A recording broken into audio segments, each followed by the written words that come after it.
स्वागत है आपका फिर से हमारे इस ऑनलाइन प्लेटफॉर्म पर। इससे पहले की क्लास में हमने चर्चा की थी introduction of invitations and reply. आशा करता हूँ आप लोगों को ये चीज़ें समझ में आ रही होगी। और जो गैप मैंने दिया है पिछली क्लास में सिर्फ और सिर्फ इसलिए दिया ताकि आप उसको रिवाइज कर सको, उस टॉपिक को आप देख सको और अगर कोई दिक्कत हो तो पूछ सको। तो इससे पहले की जो क्लास थी हमारी उसमें हमने चर्चा की थी इन्विटेशंस एंड रिप्लाई। इन्विटेशन आमंत्रण पत्र, निमंत्रण पत्र, और रिप्लाई क्या बताया था, जवाब देना। और इन दोनों में से अगर आप हमारे प्रीवियस वीडियो को देखोगे तो आपको पता चलेगा कि मैंने आपको बताया था कि हमें जो रिप्लाई वाला टॉपिक है वो थोड़ा सा ध्यान से पढ़ना है, उसी के बारे में हम डिस्कस करने जा रहे हैं। तो बढ़ते हैं हमारे मुख्य टॉपिक की तरफ। उससे पहले ये जो टॉपिक हम शुरू कर रहे हैं ये हमारा थर्ड टॉपिक है। फर्स्ट हमने पढ़ा था एडवर्टिजमेंट, सेकंड हमने पढ़ा था नोटिसेस और थर्ड नंबर पे हमने पढ़ा इन्विटेशंस एंड रिप्लाई। ये भी क्वेश्चन नंबर 12 जिसके मैक्सिमम मार्क्स जो हैं वो होते हैं 4। इसके अंदर हमें पूछा जाता है, हाँ अभी तक हमने 3 टॉपिक पढ़ लिए हैं, तीसरा टॉपिक चल रहा है हमारा, और ये तीनों टॉपिक एक दूसरे के अल्टरनेटिव है, यानी कि विकल्प में दिए हुए होते हैं आइदर और, कि या तो ये क्वेश्चन कर या ये वाला। चलिए बढ़ते हैं हमारे टॉपिक की तरफ। टॉपिक का नाम क्या था, रिप्लाई। रिप्लाई का मतलब क्या बताया था, जवाब देना। जब भी हमारे घर पर किसी प्रकार का कोई इनविटेशन कार्ड आए तो it's our duty to respond him properly, कि उसको प्रतिक्रिया दें, उसको हम अपना जवाब दें कि whether we will attend the function और नॉट, कि हम अटेंड करेंगे या नहीं करेंगे इसके बारे में अवगत करवाया जाए। हालांकि ये हमारे प्रचलन में नहीं है, मैंने आपको पहले ही कहा था, बट फिर भी हम ये पढ़ेंगे कि क्यों जरूरी है, कैसे जरूरी है और कैसे लिखा जाता है। तो सबसे पहले मैं बता दूं कि रिप्लाई को लिखने के 2 फॉर्मेट्स हैं। आपको किसी भी फॉर्मेट में पूछा जा सकता है। कौन से 2 फॉर्मेट हैं? अगर मैं कहूं आपका और मेरा, टीचर और स्टूडेंट का क्या संबंध है, फॉर्मल है या इनफॉर्मल है, औपचारिक या अनौपचारिक, तो आप कहोगे कि सर फॉर्मल। हमारा और हमारे दोस्तों का कैसा रहता है, इनफॉर्मल। मेरा और मेरे चाचा का कैसा रहेगा, इनफॉर्मल। मेरा और हमारे डायरेक्टर का कैसा रहेगा, फॉर्मल। तो देखिए यहाँ पर हमने टॉपिक पढ़ा फॉर्मल और यहाँ पर हमने क्या लिख दिया, इनफॉर्मल। फॉर्मल के लिए हमने क्या लिखा था, औपचारिक, और इनफॉर्मल के लिए क्या बताया था, अनौपचारिक। अब समझने लायक जो बात है कि दोनों में डिफरेंस क्या है, कितना डिफरेंस है, तो ये समझें कि फॉर्मल जो लैंग्वेज होती है वो थर्ड पर्सन लैंग्वेज लिखी जाएगी। थर्ड पर्सन का मतलब है इसमें फर्स्ट पर्सन और सेकंड पर्सन यूज नहीं किए जाएंगे। It means we shall use we, he, she, they, ये 3 प्रोनाउंस की मदद से हम ये पढ़ेंगे। और इनफॉर्मल जो टेक्स्ट रहेगा वो हमारा रहेगा आई, वी और यू से। आपको बताया था मैंने इससे पहले वीडियो में, आई और वी फर्स्ट पर्सन है, यू सेकंड पर्सन है, और ही, शी, इट, दे ये चारों क्या है, थर्ड पर्सन होते हैं। तो फॉर्मल और इनफॉर्मल, क्लियर है इतना? अच्छा बढ़ते हैं पहले फॉर्मल की तरफ। अगर हमें किसी फॉर्मल व्यक्ति को रिप्लाई करना हो, फॉर एग्जाम्पल मुझे मेरे डायरेक्टर को रिप्लाई करना हो किसी फंक्शन के लिए कि अटेंड करूंगा या नहीं करूंगा, तो मेरा जो वे रहेगा, वे ऑफ राइटिंग रहेगा, लिखने का जो तरीका रहेगा वो रहेगा फॉर्मल। अदरवाइज क्या रहेगा, इनफॉर्मल। फॉर्मल तरीके से लिखेंगे तो जवाब फिर से वही, तो या तो मैं इस प्रोग्राम के लिए यस करूंगा या नो। यस के लिए मैंने आपको बताया था एक्सेप्ट, स्वीकार करना, और नो के लिए मैंने कहा था डिक्लाइन, मना करना। सिमिलरली यहाँ पर भी यस और नो होगा। अगर हम एक अनौपचारिक इनफॉर्मल व्यक्ति को यस कर रहे हैं तो एक्सेप्ट हो गया, और नो कर रहे हैं तो क्या हो गया, डिक्लाइन, अस्वीकार करना।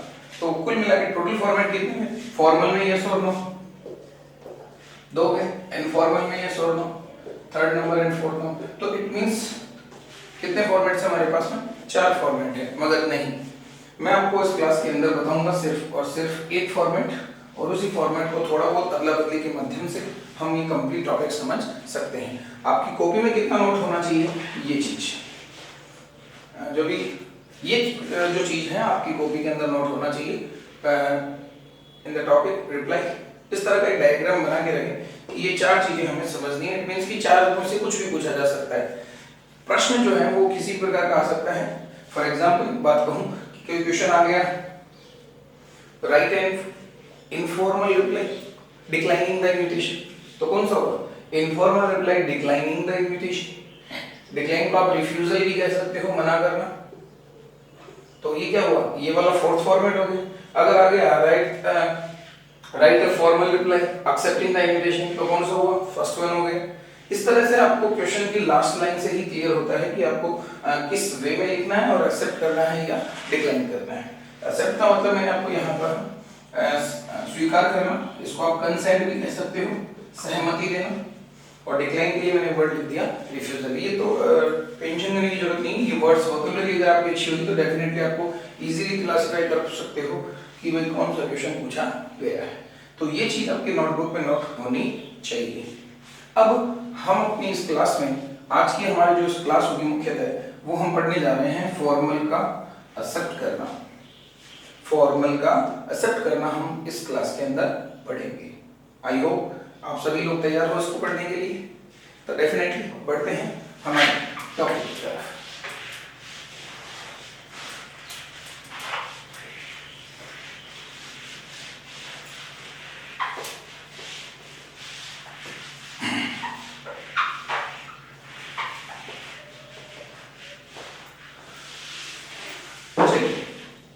अभी फिलहाल हमारा जो टॉपिक होगा वो होगा फॉर्मल रिप्लाईज, और फॉर्मल रिप्लाईज के अंदर दोस्तों हम पढ़ेंगे एक्सेप्ट करना। सॉरी, एक्सेप्ट करना हिंदी में से हमने क्या कहा, स्वीकार करना। क्लियर है?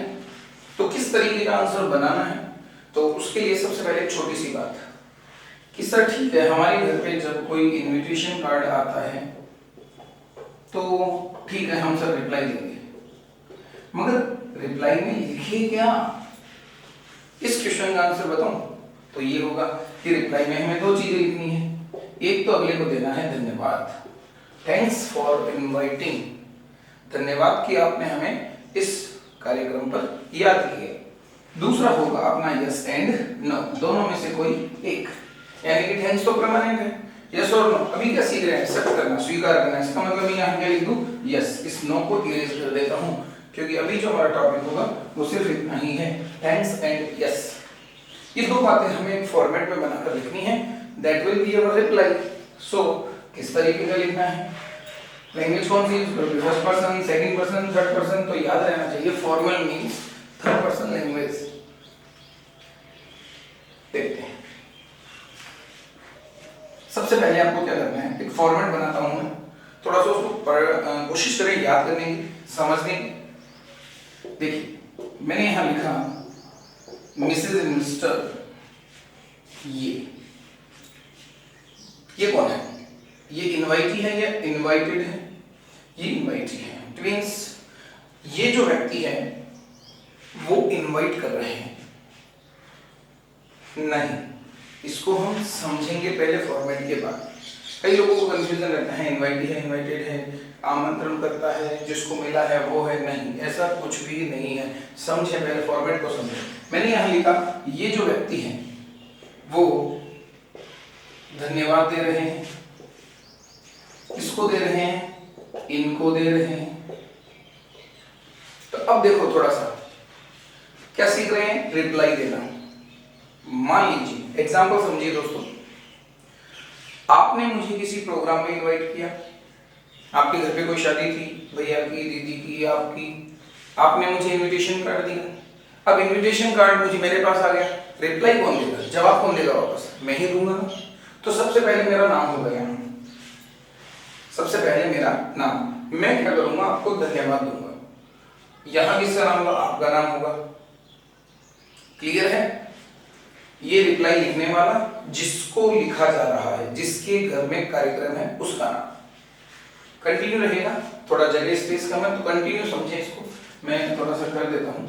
फॉर, मान लीजिए अपनी नोटबुक है, हम नोटबुक मान लेते हैं। कई लोगों को लगता है कि यहाँ से न्यू लाइन लेनी है, नहीं, न्यू लाइन नहीं लेनी, कंटिन्यू चलना है। फॉर हिज या देयर, इन दोनों में से कोई एक आएगा, काइंड इन्विटेशन टू अटेंड। थोड़ा समझने का प्रयास करें, इतना सा टुकड़ा है, इसको याद करें। Kind invitation to attend, kind invitation to attend, 2 से 5 बार आप बोलोगे तो इजीली आपको याद हो जाएगा। तो सबसे पहले देखिए, रिप्लाई लिखने वाले का नाम, धन्यवाद देगा उसको जिसने बुलाया है, उनके इन्विटेशन के लिए कि आपने अटेंड करने के लिए बुलाया, और यहाँ पर मैं स्पेस छोड़ रहा हूँ, यहाँ मैंने फुल स्टॉप लगाया। इस बड़े से खाली स्थान के अंदर क्या आएगा? तो हिंदी मीडियम वालों बच्चों के लिए बता दूं कि आपको यहाँ पर लिखना है, हिंदी में बता देता हूँ, बोल देता हूँ, शब्दों की जो साइज है हो सकता है कुछ लोगों के लिए इश्यू है। प्रोग्राम का नाम, दिनांक, समय, स्थान, ये कहां से लिखना है? ये लिखना है प्रश्न में से। तो कितना बढ़िया काम है, प्रश्न में से। इसको अगर शॉर्ट तरीके से कहा जाए तो आप कह सकते हो details of the programme. Details of the programme क्या क्या? Name of the programme, date, time and venue. Venue means place, कहां पर वो कार्यक्रम आयोजित किया जा रहा है। घर का भी हो सकता है एड्रेस, कोई ऑफिस का भी हो सकता है, अदर कोई लोकेशन भी हो सकती है। तो details of the programme English medium वालों के लिए इतना काम कहां से करना है? क्वेश्चन से करना है। अच्छा सर क्वेश्चन में नहीं हुआ तो? क्वेश्चन में नहीं हुआ तो मैंने आपको बताया कि जो डिटेल्स हमारे पास प्रोवाइड नहीं की हुई होती उन डिटेल्स को हम कहां से निकालते हैं? जब होगी नहीं तो क्या करेंगे? इमेजिनरी डाटा इस्तेमाल किया जाएगा। Is it clear? चलिए यहां से यहां तक काम कंटिन्यू रखना है और यहां लगाना है फुल स्टॉप। तो यहां से यहां तक कंटिन्यू। वापस देखिए कितने राजस्थान बनाए हमने? 3, 1, 2 और ये लंबा वाला 3। लंबे वाले में क्या करना है? लास्ट वाले में प्रोग्राम की डिटेल लिखनी है, लिख देंगे सब प्रश्न से। यहाँ किसका नाम आएगा, यहाँ किसका है? तो रिप्लाई लिखने वाला व्यक्ति धन्यवाद देगा उसको जिसने बुलाया है। मैं अभी क्वेश्चन बताया था कि मैं रिप्लाई लिखूंगा और धन्यवाद दूंगा आपको कि आपने मुझे इस कार्यक्रम में इनवाइट किया। ठीक है, इसके बाद इस व्यक्ति की तरफ से, इट मींस राइटर की तरफ से, उसके लिए हम इस्तेमाल करेंगे प्रोनाउन। देखिए मैंने यहां लिखा ही हैज, लड़की हुई तो हम केवल क्या लिखेंगे? She has. क्लियर? और अगर दोनों हैं, हस्बैंड और वाइफ दोनों हैं, तो प्लूरल जो प्रोनाउन होता है थर्ड पर्सन का वो है दे। और दे के साथ हैज नहीं लगता, क्या लगेगा? है। और इसके बाद आ जाएगा great pleasure in accepting the invitation। इस बॉक्स को मैं अब बंद कर देता हूं। ये आपका फॉर्मेट है दोस्तों। अगर आप ये एक फॉर्मेट याद कर लेते हो तो डेफिनेटली है 4 फॉर्मेट आपको इजीली क्लियर हो जाएंगे। ये सब कुछ काम करने के बाद हमें इस रिटर्न फॉर्मेट को चारों तरफ से क्या करना है? लॉक करना है। इट मींस कि एक बॉक्स में पुट अप करना है। हमारा फर्स्ट टॉपिक था एडवर्टाइजमेंट, बॉक्स में बंद किया था। सेकंड था नोटिस, बॉक्स में बंद किया था। थर्ड पढ़ रहे हैं रिप्लाई, इससे भी हम क्या करेंगे? बॉक्स में ही बंद करेंगे। तो आई थिंक आप लोगों को ये इतना फॉर्मेट अभी उतारना है कि ये इतना फॉर्मेट हमें कॉपी में नोट करना है। इसी पर बेस्ड हम कुछ क्वेश्चन करने जा रहे हैं। हमारे जो क्वेश्चन होंगे वो डेफिनेटली इसकी मदद से इजीली, आसानी से हम क्वेश्चन कोई सा भी हो हल कर सकते हैं। तो इसको आप जो भी पॉज मोड में पढ़ो तो स्क्रीनशॉट के माध्यम से पढ़ो, तो जिस भी वे में पढ़ना चाहो इसे आप नोट कर लेना। चलिए मैं थोड़ा स्पेस भी यूटिलाइज कर लेते हैं। आई थिंक इतना क्लियर हो जाएगा। दोस्तों ये जो टॉपिक है आप लोगों को इतना ध्यान रखना है कि लॉकडाउन का जो ये टाइम है हमें यूज करते हुए आराम से इन चीज़ों को पढ़ना है, रिपीट करते जाना है बार बार, ताकि हम उसको यूज कर सकें।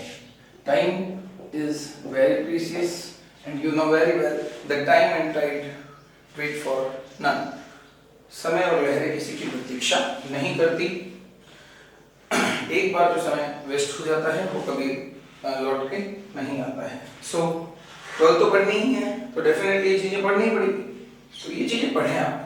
चलिए क्वेश्चन की तरफ बढ़ते हैं। देखना, suppose Mrs and Mr Arvind Sharma have been invited by Mrs. and Mr. Arjun Rathore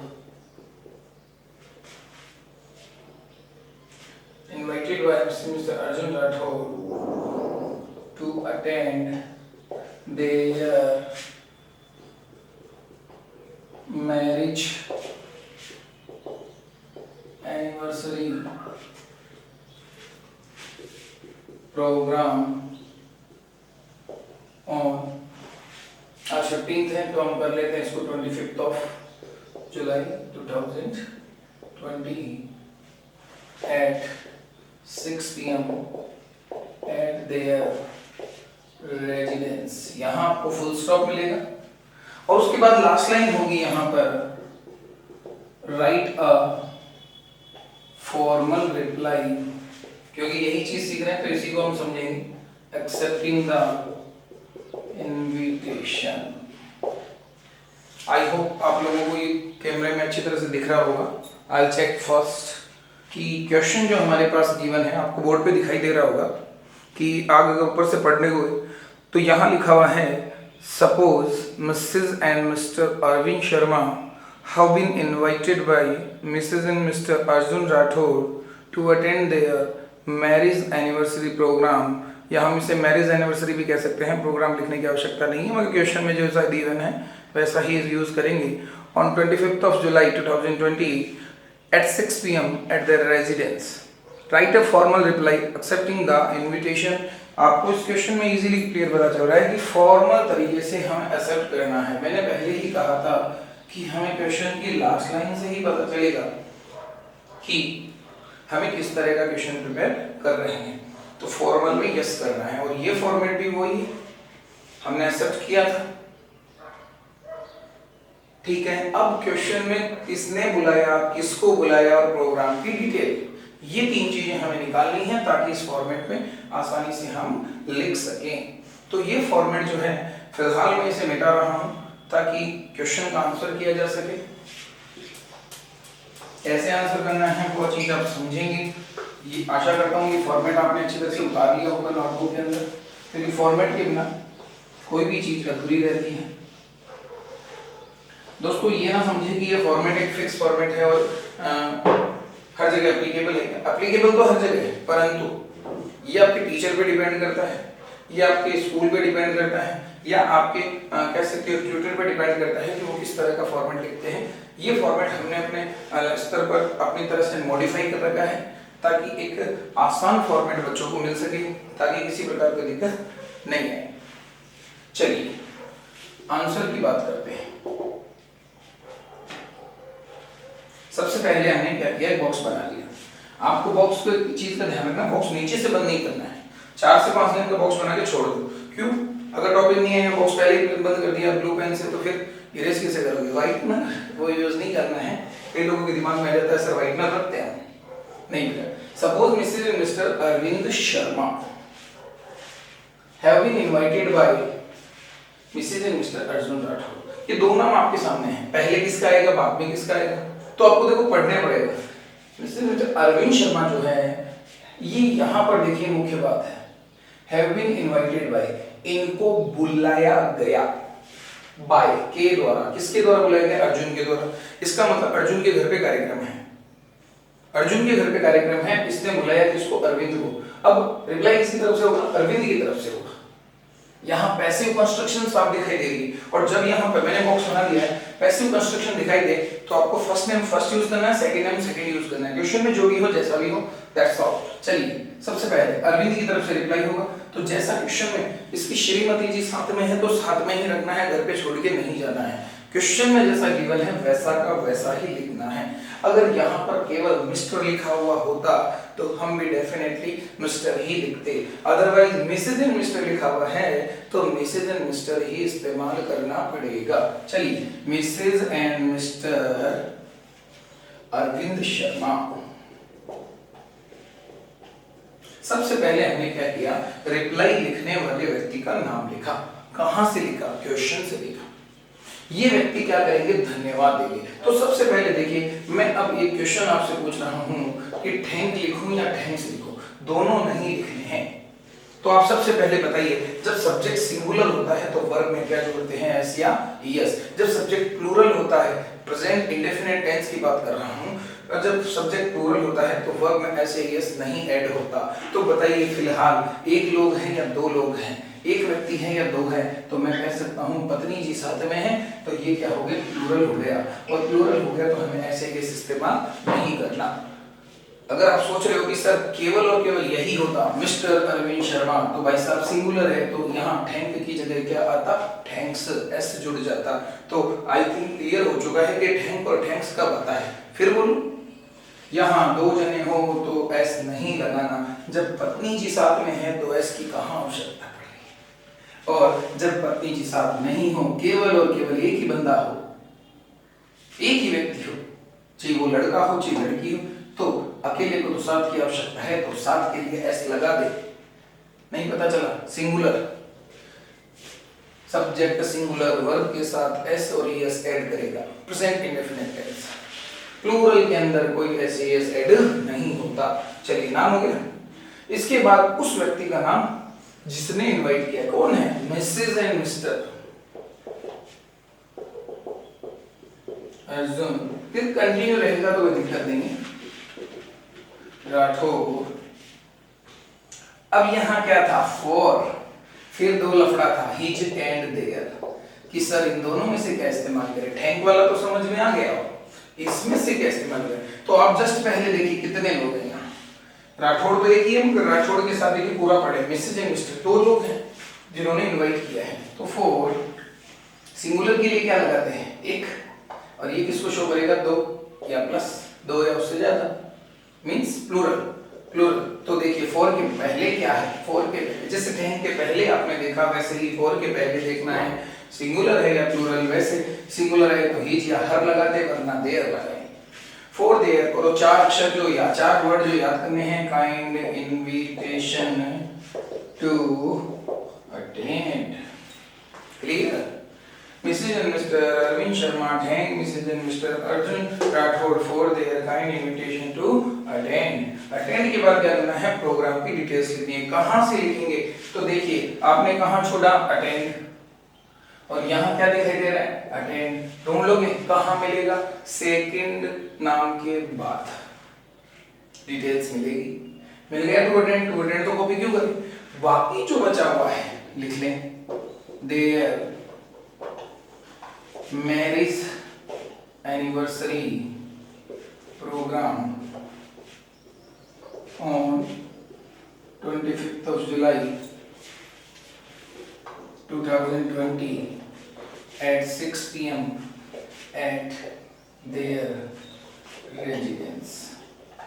कहाँ से लिखा, फुल स्टॉप तक लिख दिया है, फुल स्टॉप तक लिख दिया है, राइट है फॉर्मूला यहाँ से नहीं लिखना है। चलिए अब अपना यहाँ पर मैंने बताया था ही या दे में से एक आएगा। चलिए यहाँ देखिए कितने लोग, देखो राइटर पर डिपेंड करता है, फिर से सुने, थैंक किस पर डिपेंड करता है, इस पर, ही या देयर किस पर डिपेंड करता है, फोर के पहले वाले पर, और यहाँ ही आएगा, शी आएगा या दे आएगा, ये डिपेंड करता है लिखने वाले पर। तो लिखने वाला क्या बताया था अभी मैंने, प्लूरल, तो प्लूरल के लिए क्या लगाओगे, दे। बाकी लाइन सेम है, they have great pleasure in accepting the invitation, और फिर क्या करना है, बॉक्स को बंद कर देना है। तो दोस्तों ये है हमारा इस प्रश्न का आंसर। आई होप कि आप लोगों को समझ में आया होगा। अगर कोई दिक्कत है तो हम एक क्वेश्चन और करते हैं, समझना है, दिक्कत हो तो वापस से रिपीटेशन देना है। तो ये ध्यान रखें, किंतु और परंतु की स्थिति को छोड़कर हमारी जो क्लास है वो अब डेली रहेगी। पहले 2 से 4 दिन छोड़ के होता था, बीच में एग्जाम्स आ गए थे, आपके 12th वालों के 10th वालों की, तो क्लासेस नहीं कर रहे थे, और कुछ फैमिलियर प्रॉब्लम मान लो या कुछ भी मान लो, कुछ दिक्कत रही थी, इस कारण से हम इसको ब्रॉडकास्ट नहीं कर पाए थे हमारे इस चैनल के माध्यम से इंग्लिश की क्लास को।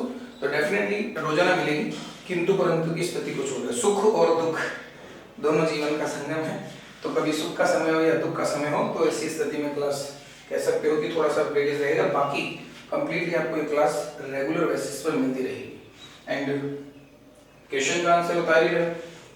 First of all congratulations to all the Cassiopeians for the great results. इस बार जो रिजल्ट्स रहा आप लोगों ने देखा होगा, बहुत अच्छा रिजल्ट बच्चों ने दिया है। इंग्लिश में भी काफ़ी सारे बच्चों ने 3 का डिस्प्ले में आ चुका था। लगभग 4 बच्चे हैं जिन्होंने 100 आउट ऑफ 100 यूज मिले थे उनको मार्क्स, और 99 मार्क्स भी काफ़ी सारे बच्चों के हैं, लगभग 10 बच्चे या प्लस ही हैं। और अबाउ 90 की बात करें तो बहुत सारे बच्चे हैं। तो नथिंग इज इम्पॉसिबल कि इंग्लिश में दिक्कत होती है। ऐसे बच्चे भी हमने देखे हैं जिनके सभी सब्जेक्ट्स में की बजाय इंग्लिश में बहुत अच्छे मार्क्स आए हैं। तो अगर पेशेंस रखा जाए और एक हार्ड वर्क किया जाए, हमारे मैथ में, फिजिक्स में, केमिस्ट्री में, हिंदी में बहुत ही शानदार मार्क्स मिले हैं बच्चों को। आप कह सकते हो इंग्लिश के साथ साथ तभी जाकर 98% जो हमारा टॉपर है यहाँ पर, दैट में भी से कि कुचामन का जो टॉपर है वो हमारे लिए ग्रेट अचीवमेंट की बात है कि वो यहाँ से पढ़कर गए। तो डेफिनेटली आप भी उनमें से एक होंगे। तो आइए, आपका स्वागत है। लॉकडाउन खुलते ही आइए और हमारी सेवाएं आपके लिए हमेशा हाजिर रहेगी। तो इंग्लिश इम्पॉसिबल नहीं है। 100 आउट ऑफ 100, 100 आउट ऑफ 99, 98, 97 इस तरह के मार्क्स प्राप्त किए जा सकते हैं। बाकी आपको शुरू और लास्ट में ऐड के माध्यम से दिखाई देता ही है कि हमारे जो रिजल्ट्स रहे हैं, और अगर बेटर तरीके से जानना हो तो स्कूल में कभी भी आप कॉन्टेक्ट कर सकते हो। तो ये क्वेश्चन जो दोस्तों हम पढ़ रहे हैं वो था रिप्लाई का एक ऐसा क्वेश्चन जो फर्स्ट फॉर्मेट को यूज करके हमने बनाया था। अभी फिलहाल आपको मैं छोटा सा एक क्वेश्चन और करके दिखाता हूँ। किसी प्रकार की दिक्कत हो, कोई प्रॉब्लम हो तो फिर से वही कमेंट सेक्शन के अंदर कमेंट कर दीजिएगा। तो एक क्वेश्चन और कर लेते हैं ताकि आप लोगों को समझ में आ जाए आसानी से। चलिए क्वेश्चन देखिए। यहां मैं उस जगह दोनों जगह प्लूरल था, एक जगह प्लूरल और सिंगुलर रखूंगा। सपोज जरूरी नहीं कि आए, आप देखिए ध्यान रखना, सपोज वाला वर्ड जो जरूरी नहीं कि आए। Suppose mister Rakesh Verma has been invited by Mrs. and Mr. Rahul Chaudhary to attend their son's birthday party on 30 July 2020 at 5 PM at 15 Ramnagar Jaipur. इस बार मैंने पहले लिखा था एट देयर रेजिडेंस और इस बार मैंने एड्रेस डाल दिया। जो भी होगा मेंशन वो हमें यूज करना है। फिर वही लाइन आएगी। ये जो लाइन मैंने लिख रहा हूँ, right a formal reply accepting, क्योंकि एक्सेप्टिंग ही सीख रहे हैं, एक्सेप्टिंग द इनविटेशन। ये चीज जो लाइन है वो यहाँ पर कंटिन्यू मिल सकती है, बाकी यहाँ फुल स्टॉप आना ही आना है। चलिए तो आंसर कैसे लिखेंगे दोस्तों, कर लिया। सबसे पहले लिखने वाले व्यक्ति का नाम, माना कि मिस्टर राकेश वर्मा को इनवाइटेड बाय, पैसिव कंस्ट्रक्शन दिखाई दे रही है यहाँ पर, इसके द्वारा first name first, second name second. Second में भी सिखाऊंगा मैं आपको, मिस्टर राकेश वर्मा। थैंक आएगा या थैंक्स आएगा बताओ कि दोस्तों फटाफट। आई थिंक कि थैंक्स ही सपोर्ट करोगे। क्यों? सब्जेक्ट कैसा आ रहा है, सिंगुलर, थैंक्स। किसका नाम लिखोगे नेक्स्ट का, Mrs and Mr Rahul Chaudhary for के पहले सिंगुलर है या प्लूरल, प्लूरल क्या लगाओगे, their, for their kind invitation to attend. Attend से अटेंड मिला है, कहाँ गया ये रहा, बाकी को भी कर दीजिए। Attend their son's birthday party on July 30, 2020 at 5 PM at 15 Ramnagar Jaipur. यहाँ पर आपको पैराग्राफ चेंज करना है। अब देखिए यहाँ पर राइटर कितने हैं, एक, पहले दो थे मिसेज एंड मिस्टर वाला, उसके बाद एक तो लड़का है लड़की, लड़का है तो ही, लड़की है तो शी, प्लूरल है तो दे। चलिए, he has great pleasure in accepting the invitation, और यहाँ पर हम क्या करेंगे, बुक्स को बंद कर देंगे। तो दोस्तों ये था हमारा रिप्लाई का फर्स्ट क्लास, जिसके अंदर हमने एक्सेप्टिंग द इनविटेशन, आप कह सकते हो वे ऑफ राइटिंग जो था वो हमारा फॉर्मल है इसके अंदर। अगली क्लास में हम पढ़ेंगे फॉर्मल का डिक्लाइन करना। I hope till then keep studying, stay at home and be safe. Thanks, have a good day.